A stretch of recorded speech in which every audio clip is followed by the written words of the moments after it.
서울 집값 오르는데 대책 안 보여. 잠실루엘 국평 48억에 팔렸다. 잡내화와 신고가 경쟁. 최근에 나온 잠실 관련 부동산 기사입니다. 선생님은 요즘 잠실 어떻게 보세요? 불과 2달 전보다 2에서 3억은 올라서 좀 떨어졌으면 하시나요? 사실 잠실 많이 올랐습니다. 심지어 뉴스에서도 잠실이 속한 송파구가 최고로 올랐다고 대서특필하고 있는 상황이라 잠실에서 집을 살 순 있겠나 하는 안타까움 느끼시는 것도 공감하는데, 저는 선생님께서 현장 상황 적극적으로 체크는 하시되 냉정하게 접근하셨으면 좋겠습니다. 왜냐면 잠실의 거래량, 호가에서 이상한 흐름이 보이기 때문인데요. 이번에는 잠실 집값에 대한 자세한 이야기를 준비했습니다. 이 영상을 끝까지 보시면 지금 잠실 집값이 어떻게 흘러가고 잠실 가격 앞으로 어떻게 될지 아시게 됩니다. 저의 이야기 참고하셔서 좋은 판단하시고 도움이 되신다면 구독도 부탁드리고, 잠실에서 매매 전월세 찾는 분은 화면에 마청풀 대표번호로 연락을 주십시오. 저희가 선생님께 딱 맞는 매물 골라드리도록 하겠습니다. 사실 이번에 잠실 집값이 하락할 수도 있고 사람들의 우려보다 덜 상승할 수도 있을 것 같습니다. 그 이유가 잠실의 수요가 분산되는 흐름도 보이기 때문입니다. 이에 대한 예를 전세 시장에서 찾을 수 있는데, 공급 부족하다고 전세 폭등할 거란 이야기 많이 들으셨을 겁니다. 근데 생각보다는 많이 오르진 않고 있는데요. 왜냐면 전세 수요자가 매매 수요로도 넘어가고 저렴한 전세까지 있는 동네로도 넘어가기 때문입니다. 잠실에서 전세 살던 분이 저렴한 남양주 덕소역 쪽으로 넘어가고 있고, 멀리는 양주 옥정신도시까지도 이사 가시고 있습니다.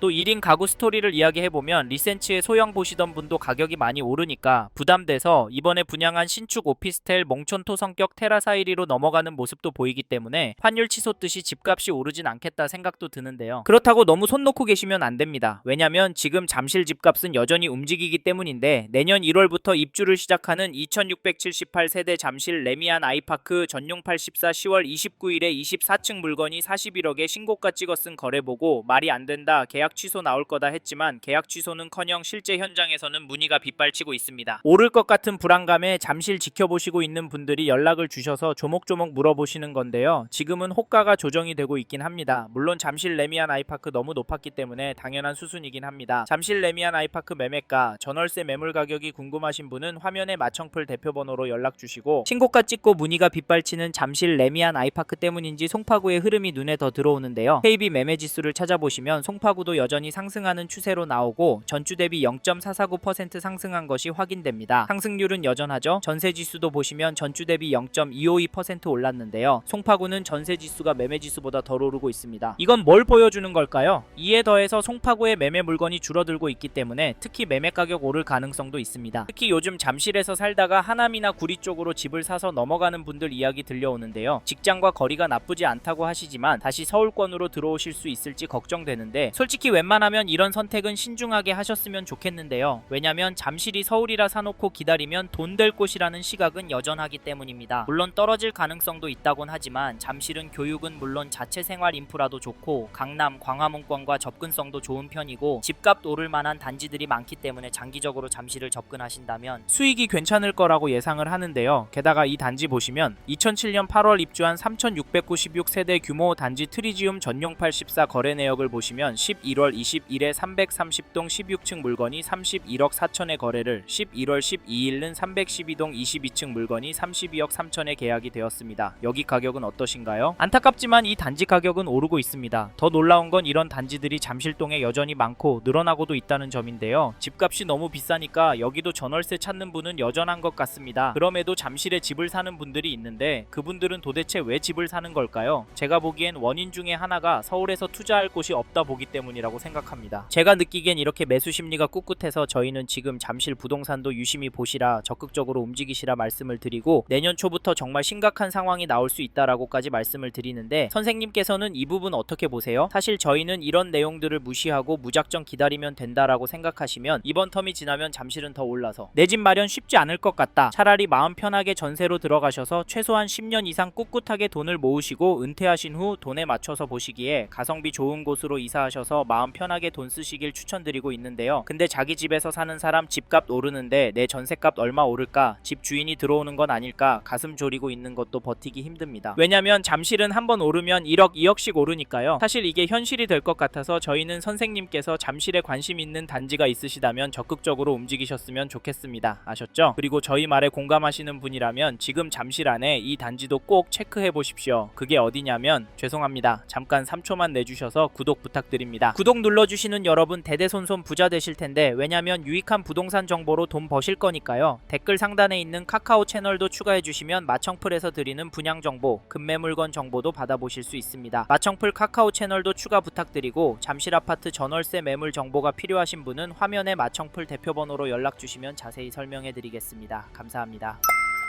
2008년 7월 입주한 잠실동의 리센츠 아파트를 보시면 11월 28일에 전용 84, 201동 20층 물건이 36억에 신고가 계약이 되었습니다. 11월 19일에는 247동 21층 물건이 25억 7천에 도장을 찍었는데요. 이 단지 가격 어떻게 보십니까? 저는 오르고 있다고 보여지는데요. 사실 가격도 중요하지만 대책 발표 후 잠잠했었지만 다시 거래가 터지고 있다는 점 놓치시면 안 됩니다. 10, 15 대책 발표하면서 토허제의 규제 지역으로 묶여서 대출 금액도 많이 줄어서 잠실 아파트도 떨어질 거라고 예상했지만 잠깐 주춤하는 모습을 보이더니 되려 오르고 있습니다. 이게 팩트인데 좀 더 기다리는 게 좋을까요? 사실 저희 채널에서 다뤘던 강남구, 서초구 영상에서도 보셨듯이 윗동네는 보란듯이 신고가 나오고 있습니다. 이런 상황인데 잠실이라고 싸게 내놓을 집주인이 나올까요? 나온다고 해도 팔아서 어디로 갈까요? 서울 안에 인기단지나 상급지로 가려고 할 텐데 이런 곳들은 더 올라서 고민이 많을 겁니다. 그래서 저희는 매도세가 약해질 확률은 낮다고 봐서 여기 리세츠 아파트 잡으실 분은 지금 움직이시는 걸 추천드리고, 이 단지 전세가도 살펴보면 12월 3일에 210동 15층 물건이 12억 5천에 거래가 나왔는데요. 전세가는 확실히 오르고 있습니다. 하지만 중심축이 약간 움직이고 있지 엄청난 상승은 아니어 보이는데요. 그래도 이번 이사철 때 더 오를 것 같긴 합니다. 왜냐면 전세 매물이 부족하기 때문인데요. 현재 등록된 물건은 40개가 넘긴 합니다만 여기가 5,500세대인데 전세 물건 비율이 너무 적고 숫자는 적지만 가격대가 13억 넘는 물건들이 많아서 가격이 더 오를 것 같습니다. 참고로 현재 나와 있는 리센츠 매물 정보가 필요하신 분은 화면에 마청풀 대표번호로 연락 주십시오. 다시 돌아와 지금 매물도 적고 가격도 거래가보다 높은 상황인데 리센츠의 전세가가 떨어질 수가 있을까요? 사실 이제 수능이 끝나서 강남의 학군지부터 전세 극성수기를 맞이할 예정인데 겨울방학 시즌에 얼마나 오를지 가늠이 안 됩니다. 강남구가 큰 폭으로 오르면 시간차를 두고 잠실도 결국에 오르니까 이번에 잠실에서 전세 구할 생각하시고 계신 분이라면 서두르시길 바라겠고, 참고로 매매 호가를 살펴보니 이 단지 매매 물건은 넉넉한 편입니다. 하지만 평균 호가는 최근 거래가보다는 낮네요. 그래서 개인적으로 당분간은 최고가 거래가 나오긴 힘들 것도 같습니다. 그래도 평균가는 올라갈 수 있다고 보는데 이런 상황에서 어떻게 하는 게 좋을까요? 네, 내년부터 떨어질 거라고요? 5억은 떨어져야 맞다고요? 네, 그럴 수는 있습니다. 하지만 저희는 조금 다른 입장인데요. 사실 잠실의 경우도 규제가 있습니다. 이번에 토허제에 묶여 있어서 실거주를 해야 하고 규제 지역으로 묶여서 대출도 줄어들었습니다. 이 말은 투자금이 제법 필요하다는 말인데요. 솔직히 이래서 전세가 더 마음에 들어오는 것도 사실입니다. 크게 오르지 않는다면 가성비가 너무 좋으니까 말이죠. 그래도 저희는 잠실 들어가실 수 있는 분은 지금 놓치면 힘들 수 있다고 말씀드리고, 현장의 이야기들과 심리를 종합해보면 개인적으로 계속 오를 거라고 봅니다. 게다가 거시적인 흐름, 통화량, 인플레이션, 환율, 주택 공급까지 자산이 상승할 거라는 모습을 보이고 있습니다. 그래서 저희는 서울 잠실 아파트가 감당이 되신다면 전세보다는 매매를 더 추천을 드리고, 특히나 인기단지나 신축단지 위주로 접근하시면 좋을 것 같다는 의견을 드립니다.